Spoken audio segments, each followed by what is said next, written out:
Guys Ramzan মাস উপলক্ষে সেই একটা ভিডিও রমজান মাস শেষ তো এই ভিডিওটি দেখেন সবাই। ভিডিওটি খুবই মজার, খুবই ভালো লাগবে আপনাদের। আমি যতবার দেখি অবস্থা তো আইয়া ফুরসত আসত কেমন ভালোই আছি। রমজান মাসে আমারে সারা দো ভালোই যাওরামিটি করলি। নামাজ কালাম তো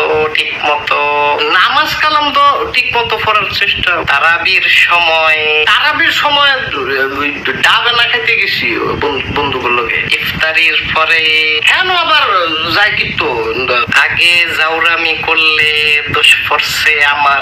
না এইটা তো আমি অনেক আগে যাওরামি করলে দোষ পড়ছে শয়তানের। রমজানের যেসব শয়তানে বেঁধে ফেলা তখন দোষ পড়বে কার? গুরুত্বপূর্ণ একটা কথা। রমজান মাসে দোষটা করলে আইসত অনেক আশেপাশে দেয় খোঁজাখুঁজি করো তুই আমার আপন ভাই বেটা না ভাই।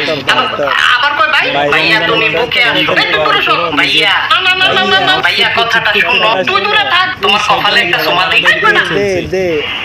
রোজা রাখে নাই, সেহরি করে নাই, নামাজ পড়ে নাই, তারাবি পড়ে নাই, শুধু ইফতারের সময় যাই ইফতার খাইছে।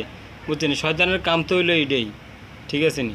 আমরা সেই জাতি, নামে মুসলমান আমরা। ভিডিওটি আমার কাছে খুবই ভালো লাগছে, যদিও ফানি ভিডিও হিসেবে তৈরি করছে, কিন্তু বাস্তবতা এটাই।